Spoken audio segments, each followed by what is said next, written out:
Far from you.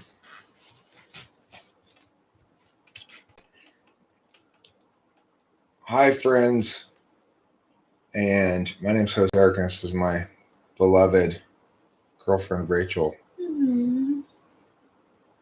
And right now we are struggling because we'd like to be part of Rafael's anti-emotion movement, but we're not sure what to do with our positive emotions. Yeah, what does a person do with positive emotions?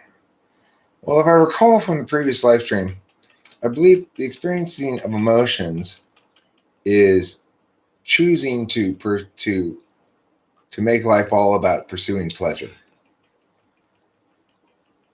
if I remember correctly. Wow.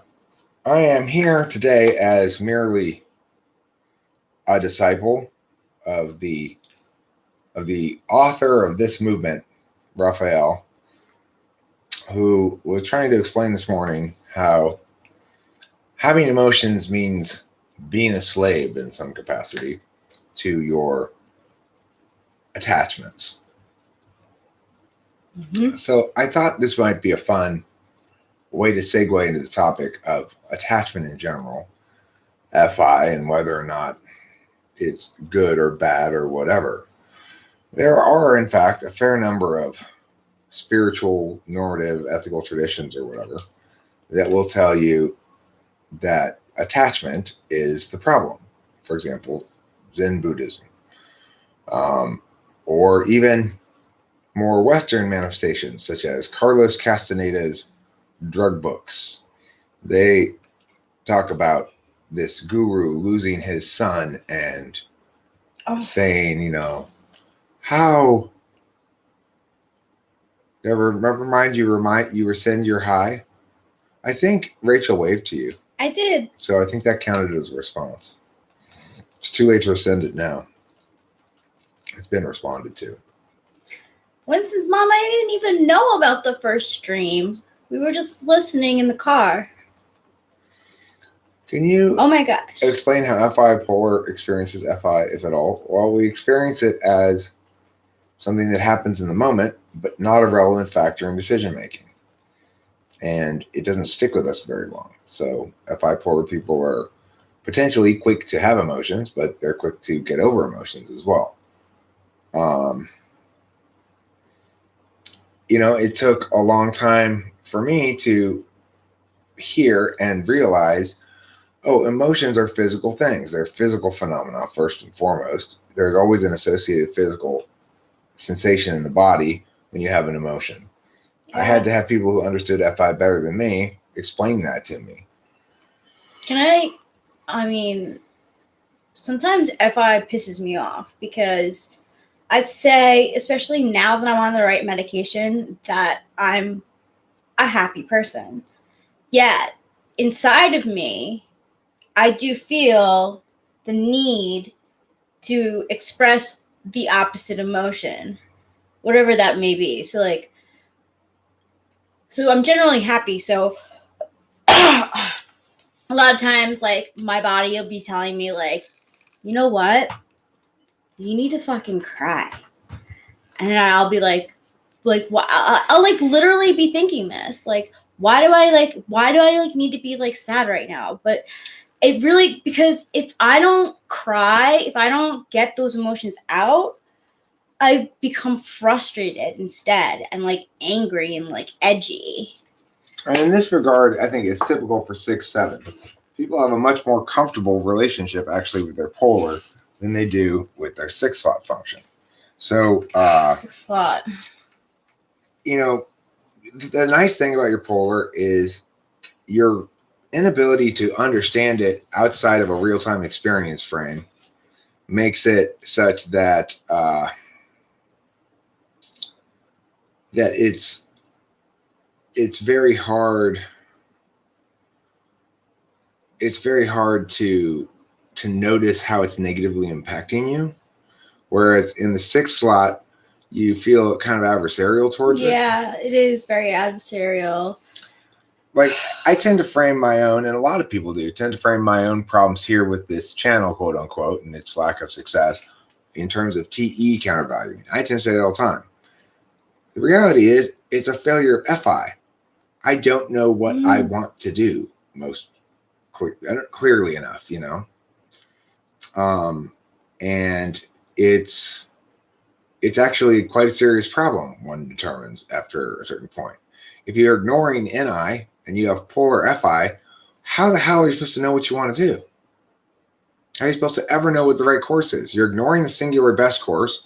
You have no idea which course you want.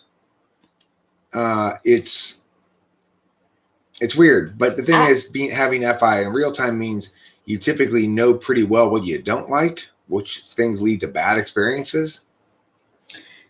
See, I function the same way too, though. Like before coming here, my dad like literally sat me down and was like, what is going on? Like, you keep dating people and like breaking up. Like, what's the fucking deal? And like he doesn't understand that like you're not staying with somebody because of FI attachment. Right. Right. But neither am I.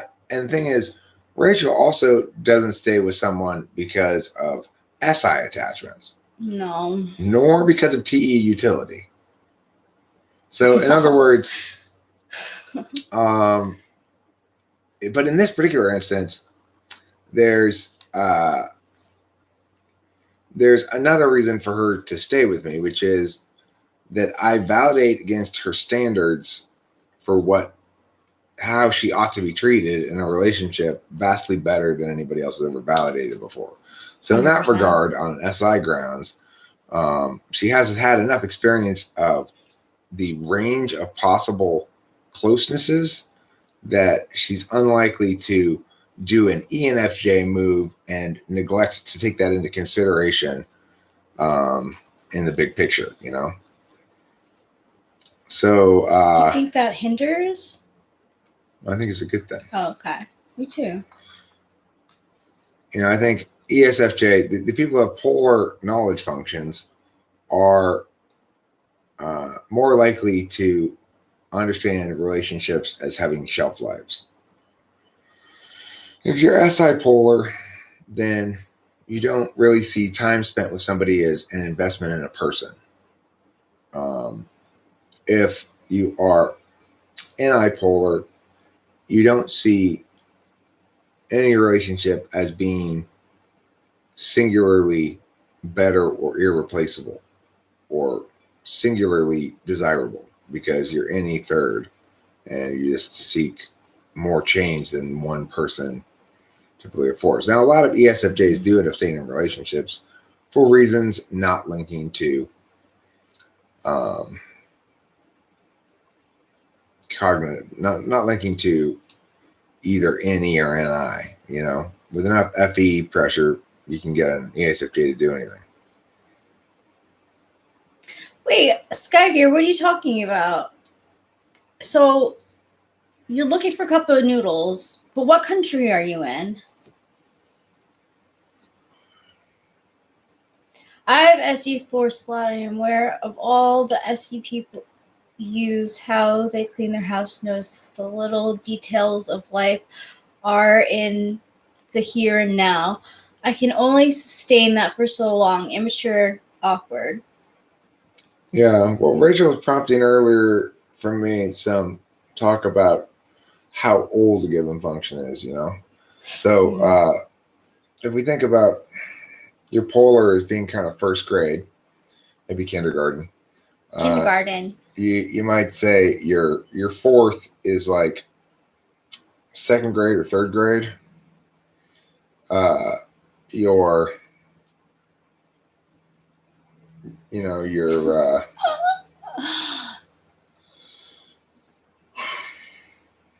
Your sixth is like eighth grade, like resentful, kind of rebellious. Your third's like you're 16 years old and things are going great. And it's like, my party has to be better than her party. It's kind of got that quality to it. It does. Your second function is like working adult.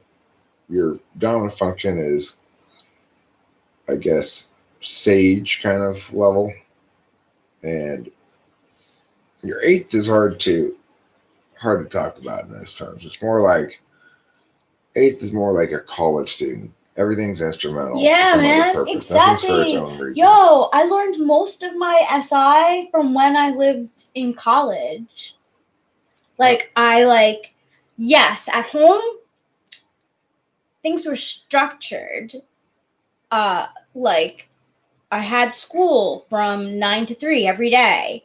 So I knew, like, on Fridays and, like, Wednesdays, I would take my shower. But my schedule was so different in college.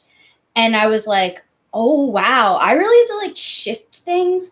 And also, like, using the bathroom when there aren't many people there. That's always a plus, like, learning that. Learning what I like, because, like, there was a radio on, and I was always happy that the radio on. So I was like, okay, I really like taking showers with music. And yeah, like, college is totally where I learned my most of SI. Like, I even learned, like, It's true. Legends follow what you say. Eighth has a bad attitude and doesn't like to be dissed or contradicted. No. The reason is, it's like a function that, you know, ontologically, you have to assume it's there to serve the dominant function, and it's as long as it does its job, it can be largely ignored. It's mostly a cog in the machine, and of course, it's the world expects it to be more than a cog in your machine, right?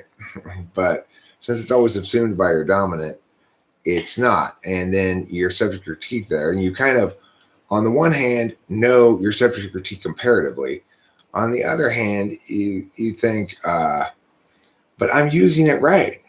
They're using it too much for the wrong reasons. You know? ABG. So host Eric ISFJ? No, and I found this website that has world dates and times. So now I know good times when to, like, talk to my sister. And I really think that we should do an interview with her so that people get an SI Dom who's not an ISTJ to talk a little bit. Compare against, yeah. Yeah. Yeah, it does depend on who you talk to, ABG. There are some people who say I'm an INFP. C.S. Joseph says I'm an ESTP. Oh. I can't think of any other specific people who. I think there are a couple people who say I'm ISFJ. Yes, there are.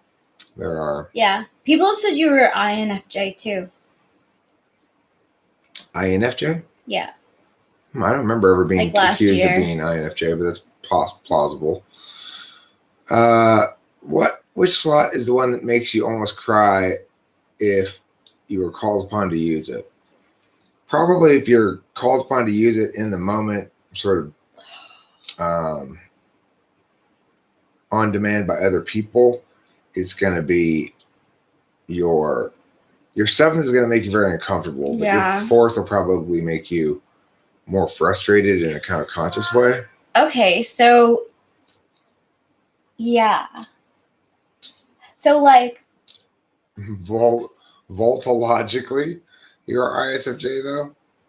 I mean, voltologically, it's to say we've assigned functions or types to certain visual cues, visual data, and according to those data, we conclude that you are SIFE.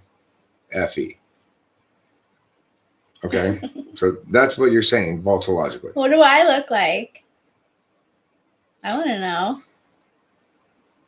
But keep in mind, when you say voltologically you're ISFJ, you're saying Voltology makes the claim that your function stack goes SIFE, and it uses the following logic to do so. I hope I get ESFJ.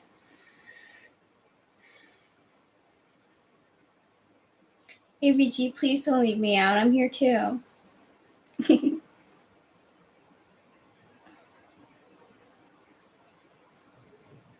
Eric, let's say you are a cartographer, and I love my profession, so instead of GPS, I use paper maps. You have a collection of them in your car, and you constantly change them. Some of them have different locations. Rachel, you could pass for XSFJ.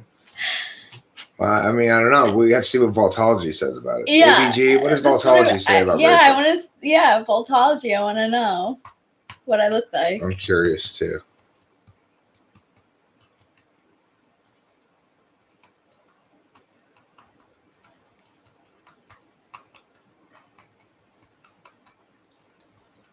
I did learn how to style myself from SJs. I learned about fashion through SJs. So let's just follow. You can see that. But I want to know what Voltology says. No, the inverse theory, I believe, actually originated with DSP, who said people tend to type as their duals. His justification for that is unclear. He never really gave a good reason as to why that would be the case. But just from his experience of typing a lot of people, he would say that people tend to type as their inverse. I think that came from him originally. ABG says, I don't know a lot about Voltology, but you do seem FI. Oh, well, so Voltology, you're not saying voltologically I seem ISFJ? Because that was your first thing. They're FE, you know. You're saying I seem FI to your seeming gauge or what? According to what metric do I seem FI? Just your gut? Is that what you're saying? It's just your gut or what? CSJ in the house? Does instinctual variance usually play a role in how social you are? I think it mostly plays a role. Oh, you were talking about Rachel. Never mind. Yeah, I see my thigh. So what metric do you determine her seeming FI according to? Like, what are some of the cues of that you're picking up on? Yeah. I'm curious as to other people's thought processes regarding this typology in general. So am I.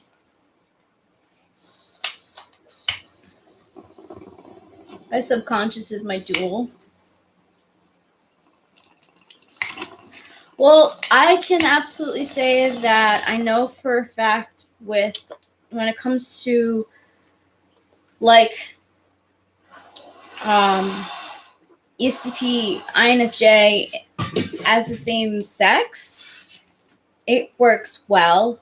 I think it's really like pleasant. So what piece of data did you use ABG, and then what concept from cognitive typing to draw the conclusion that you drew?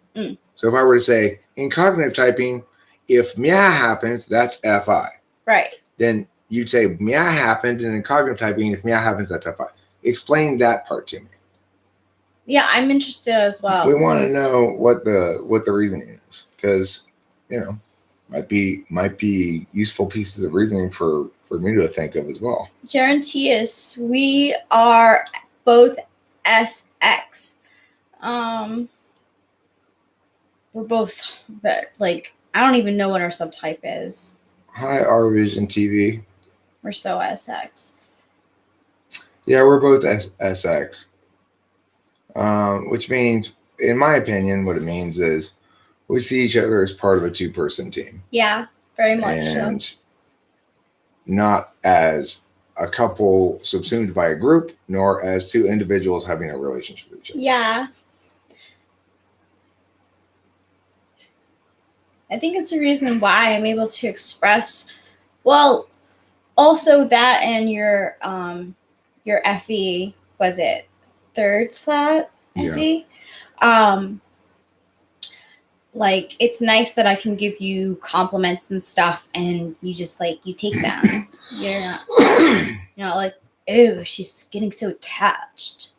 Oh, you say thanks, baby. Yeah, that's because I don't not worried about attachment. That'd be a self-preservation thing, right? Right. If you've got a self-preservation sort of attitude towards relationships, then you don't want the two people to be functioning as one two-person team. You want the two people to remain independent and have a relationship together as such.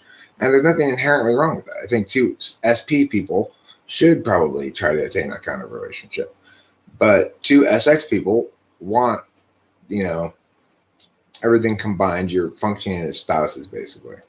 Yeah. Joseph William asks, INFJ relationship, good or bad idea? So I would like to say, if you're already in a relationship with the INFJ, continue it. Like, I wouldn't say, like, either way.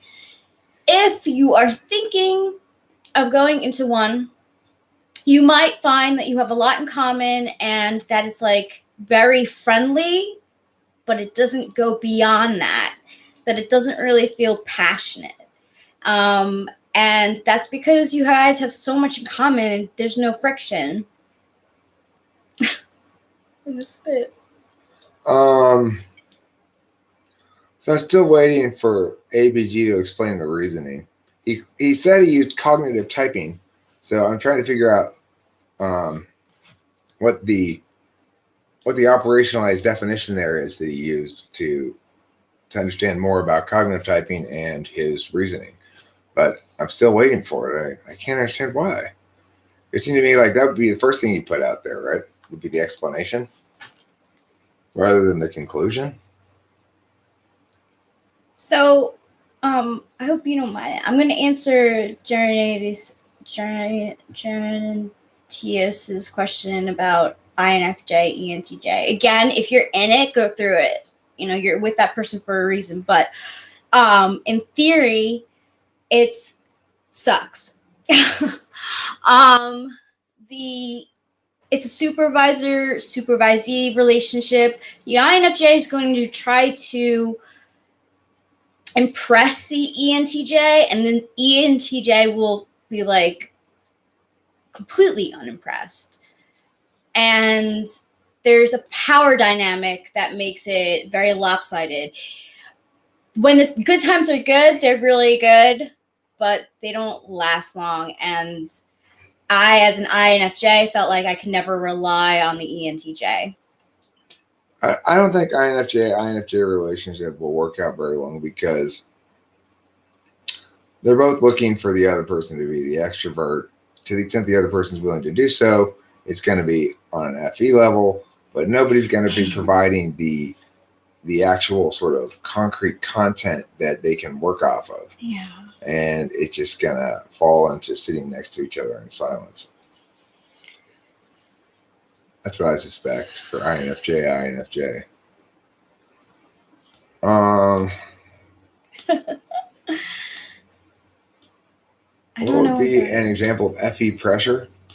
Well, when I repeated, I'm still waiting, ABG, for an answer, that's FE pressure, in the sense that I'm remembering that this is a dynamic social system, that thing has still been said and not substantiated. I'm still waiting for an answer because I actually am curious what the answer is. Yeah. Unfortunately, at this point, I'm suspecting there's no answer. He doesn't have any warrant. He's just probably a troll, tossing stuff in the air. A troll or an ESFP or whatever. Yeah. So, but I was actually hopeful that maybe there was an answer, that he had a good answer that I could say, okay, well, here's where this system disagrees with me precisely and why I disagree with it, and give some good explanation as a consequence to, But my FE pressure didn't work because the troll just stopped responding. It may have sort of worked in the sense that the troll doesn't know how to respond now without anticipating on FE grounds that if he's non-responsive to my question, I'm going to probably time him out or whatever. Because, the question I ask is so reasonable and born of genuine curiosity. And so if he's just faking having an opinion about something, it's going to be hard for him to play out right now, Right. And so he has fallen silent. Yeah. That's what I was thinking too. Oh my gosh, aren't we a couple of FE-minded intuitives? We really are. So, Winston's mom, are you still here? I'm thinking about doing my makeup, and I'm going to use the palette, and makeup stuff that you bought me for my birthday. So if you're still here, But look at plain ordinary Rachel now. When she's gonna come back in a minute, she's gonna be fully painted, Rachel. It's gonna be strips of orange and yellow and blue all over her face. All right, so now that they've seen plain Rachel, go secretly put it on and then come back. Well, yeah, that's what I was gonna do. I was gonna do in the mirror over there. Okay. Or, if you prefer, you could get the little mirror and do it right here. Okay. If you want it's difficult to do. Maybe you should do it. Well, okay, I didn't knock the bong over. Don't knock the bong over. You know why that just happened? Because it was reminding me that I have to take a bong rip before I do my makeup. So. Well, Ethan McDonald posits Rachel seems more SPSO to me. Okay. SPSO? That's interesting. You want to see someone give that answer to the any troll question? I'd FE pressure him. FE pressuring the troll. Like have people walk by the river going, boy, I sure do love trolls who behave like X. And then people walk by the river going, I sure do hate trolls that behave like X. And let this troll think he's overhearing them naturally and then see if it influences his behavior. That's a great test. That'd be a good strategy. You're the first one to come up with it. I didn't fall. I'd peer pressure him. See, who says that censors can't be smart? What about the concept? What about this? Get him addicted to drugs. That's the Rafael way. You send your coolest kids to go hang out with them.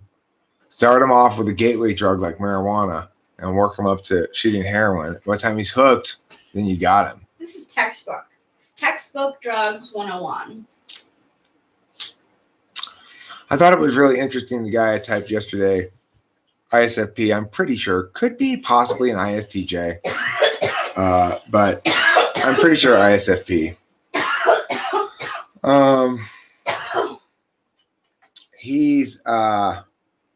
He just would not answer the FI question. Yes. The FI question about yes, I was there for that. Would you do meow or meow? Would you rather commit a violence or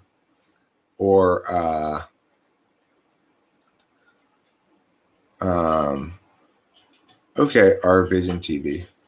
Thank you for the heads up. That's well FE positioned as well. So you get 3 FE points for that.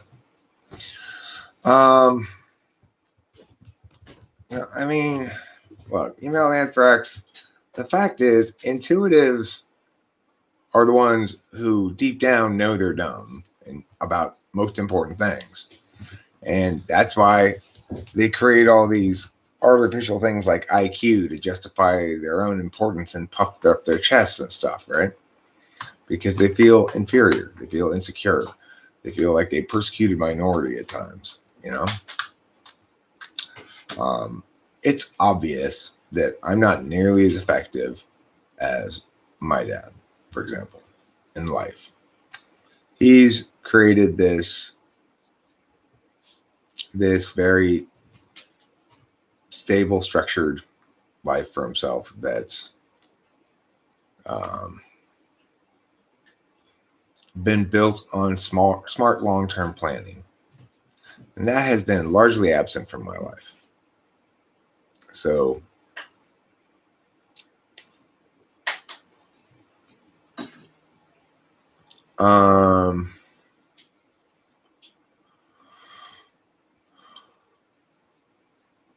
so the thing is, for most intuitives, they don't find themselves in a position where their intuition is really taken advantage of very well. An example of being in a position where my intuition was taken well advantage of was when I was the director of Kudos and I was being managed by my boss, who was probably ENTJ, possibly ESTJ, but I'm pretty sure ENTJ. And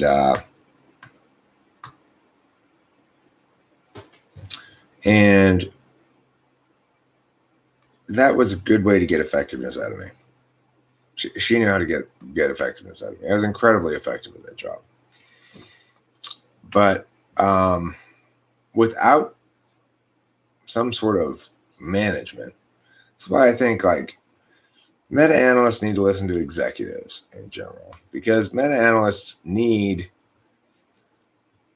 someone to direct them, to give them the particularist avenue that is lacking from their ways of paying attention. Well, it's just, if you can think about it simply as how much do you apply yourself to particular realities? And the types that apply themselves to particular realities least well are INFJ and ENTP. So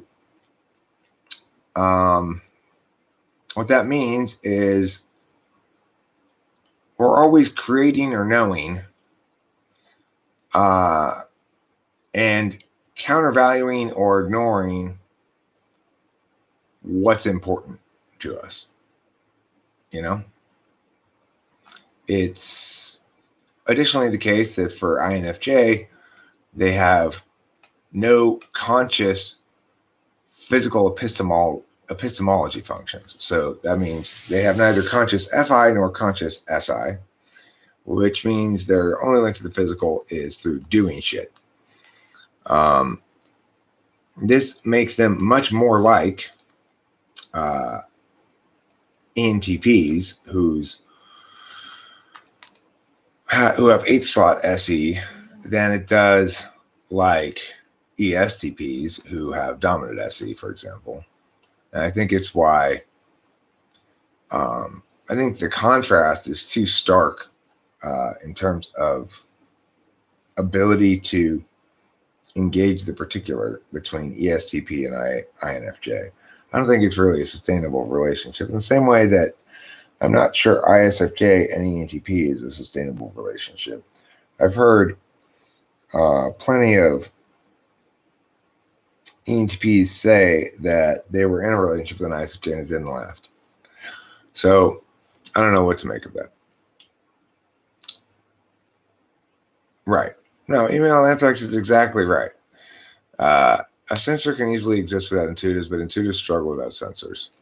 Yeah. Yeah.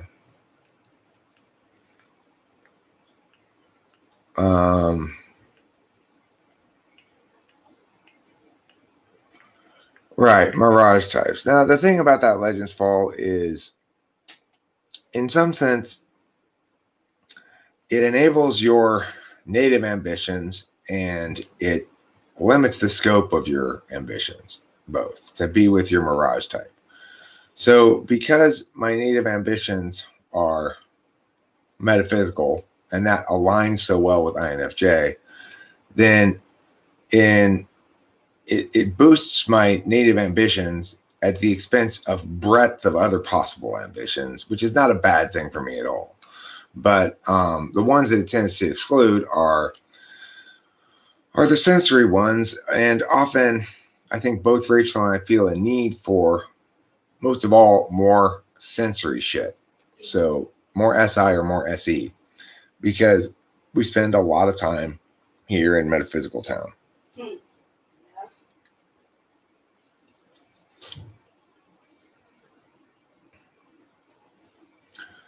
Twigged. I really think triggered should be pronounced with a W, twigged. Because, you know, why are NE dominant people so attracted to NI dominant people? It's pitch and catch, you know? Yeah, it is. It's pitch and catch. So the reason we're attracted to each other is because I'm looking for somebody who can recognize when I'm able to successfully put words that are insightful and resonant on the external field. In other words, when I'm able to say things that I think are insightful and worth noting, that she also feels the same way. And when I say things that I don't think are very meaningful or worth noting, that she also is unimpressed by them. In other words, to have a similar approach towards intuition, except one is a catcher who's able to tell if I'm pitching well or not, and one is a pitcher who relies on, who's able to have a very unspoken kind of communication with the catcher about this stuff. So it's like I can read Rachel without her saying anything, and I can tell her response to things that I make. She never says anything negative, and I can always tell how much more it needs or whatever. In other words, she's never dishonest in her response, or what other people might perceive as dishonesty, I correctly recognize as nuanced cueing. It sounds like the peacock's here and wants some food. Yeah, I'll get it.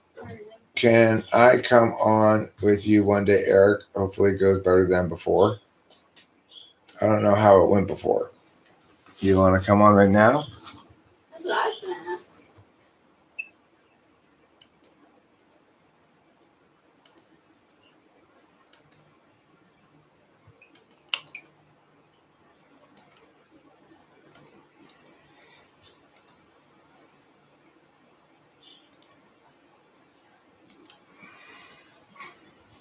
I have no idea who you are, so I don't know what happened before or anything like that. I have friends, but I'm just in the real world at 10%. Well, that's the thing, is I'm decreasingly ever in the real world, you won't be seen on camera on the live stream. It'll just be heard your voice.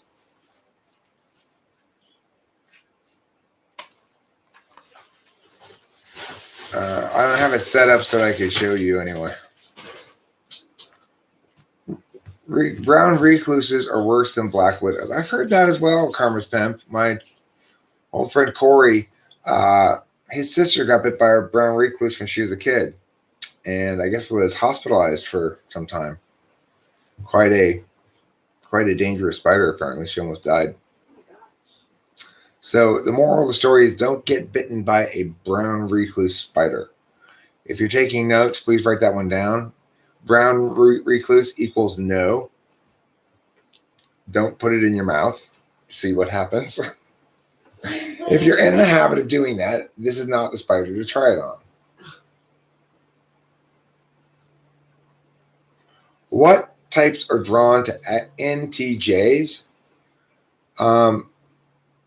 Well, I would suspect it should be SFPs.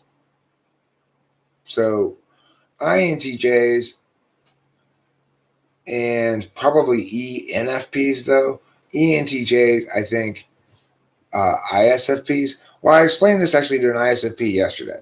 It really depends on what you want in your relationship.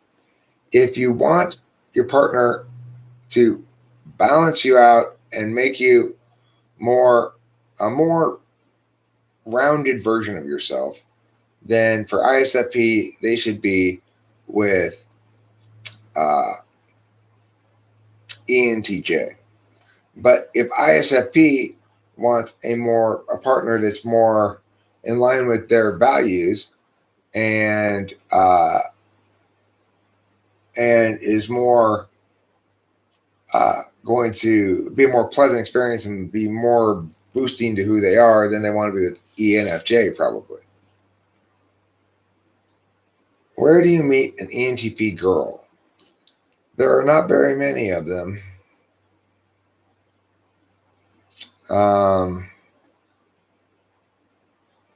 Social media.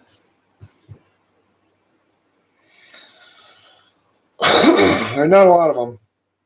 I don't know where to meet ENTP girls. Probably the vast majority of women who self-identify as ENTP are not. They're either ENFP or ESFP.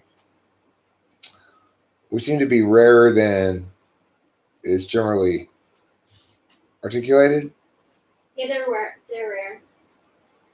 Like, I think ENTPs are rarer than whatever the stats purportedly say, because I think it's one of the more commonly misassigned types. It could be assigned to ENFPs, it could be assigned to ESTPs, it could be assigned to ESFPs. So people are, a lot of different people are going to self-identify as ENTPs, even ESTJs, for example. See, that's Joseph, you know? And none of those people are actually going to be ENTPs. Can I get an MBTI interview? I can pay you in payments. I mean, you want me to type you and you want to pay me in payments? Yeah, okay. Oh, Unify. You so crazy.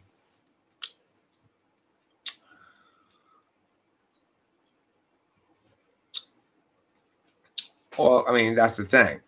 I should probably just start a dating site where I personally type everybody who participates in it. And I should just really keep records about all the people I type. And if I, are you single? And then build a database, and make it work before you try to charge anybody money or whatever. That'd be smart, That'd be smart. That'd be like the smartest thing in the history of mankind. What's considered to be the real world versus not? Like, where do you draw the line? Well, I don't understand what you mean exactly. If you're saying what comprises an event in the experiential realm versus what comprises an event in the communicative realm, well, events in the experiential realm have at least some quality of requiring duration that is linked implicitly to the event. So, for example, you could replay this video faster. So in other words, this doesn't have duration that's linked implicitly to the event. It's not experienced as an experience, but rather as a communicative event. Type you the same way I always type you.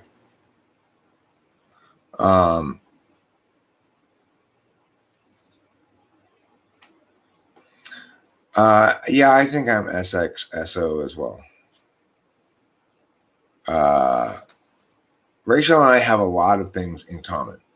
So the one thing we don't have in common is we have our 1-4 is mirrored, not flipped. Our 2-3s are flipped. So you've got 4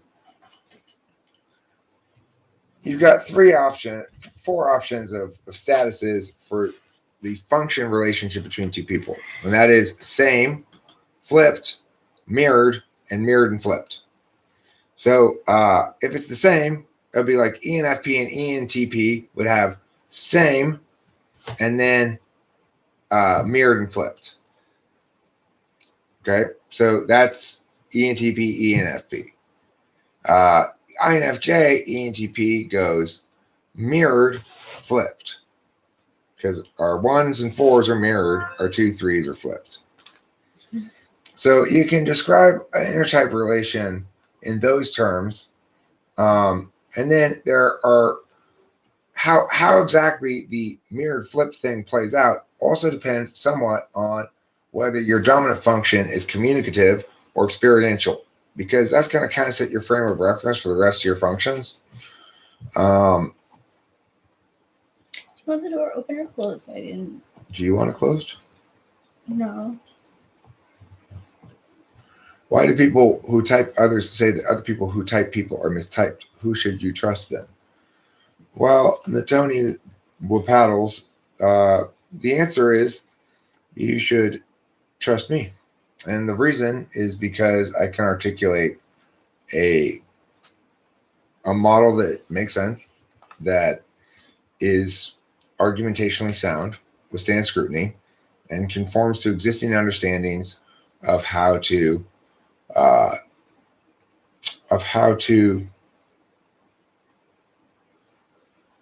what's the word? Of how to meaningfully model dynamic systems. because that's what we're talking about doing, right? We're talking about trying to establish a way in which agents operate using vectors in a field of some sort, and they're being objects of some sort in the field as well, right? Thank you, Winston's mom. I used the palette that you gave me, and let's see how it shows up on the camera. It was. I mean,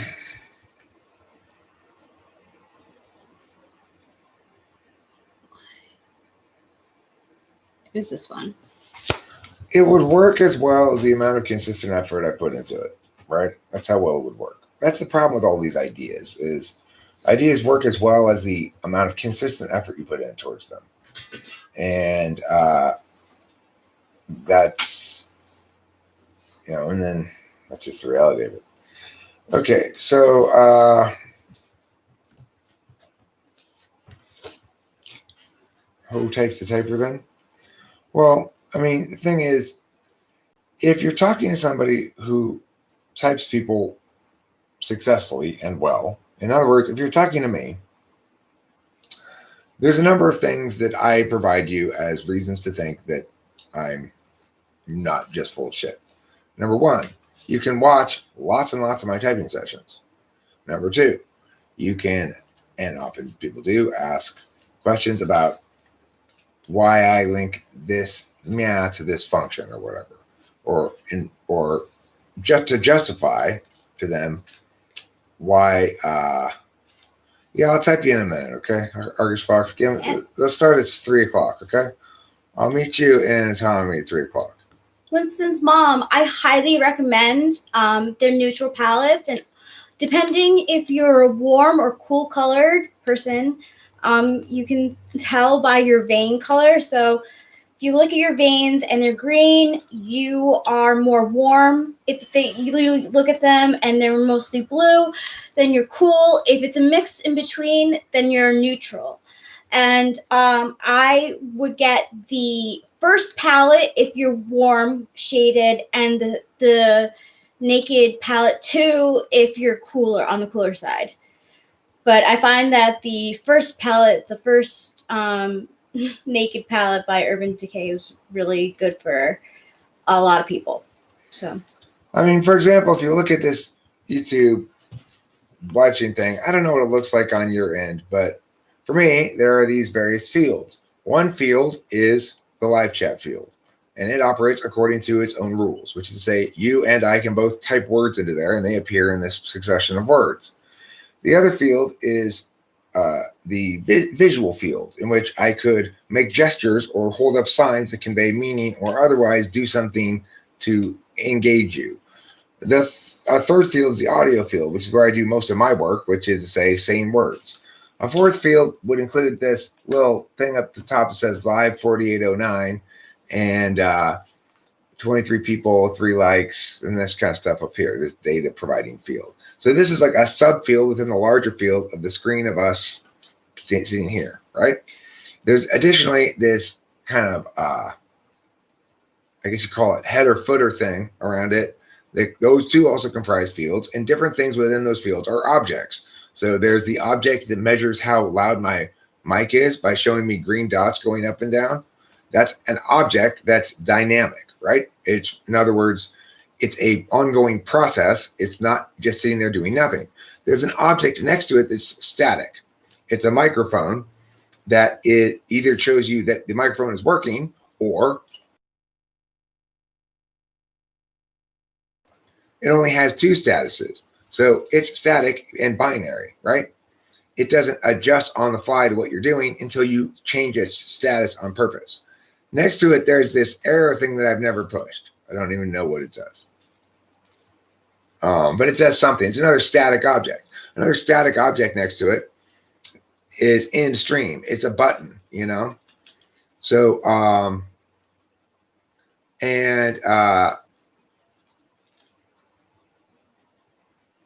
I will type you in like 4 minutes. Okay.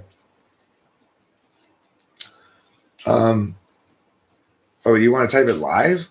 Do you want to be typed live, Argus Facts? If you do, that's fine. But if you don't, that's fine too. I wasn't anticipating that. Winston's mom, then Urban Decay Naked Palette 2 is going to look gorgeous on you. It has some of like the nicest cool colors that I've ever seen for a palette. I bought it for myself because I'm neutral. And there's just it comes with a brush as well, and it's in a tin. So you can literally take it like anywhere.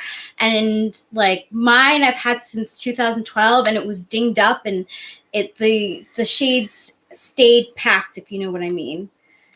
I hope you don't think I'm monopolizing. No, it's important that Winston's mom knows which kinds of makeup make her look as though she has no clothes on.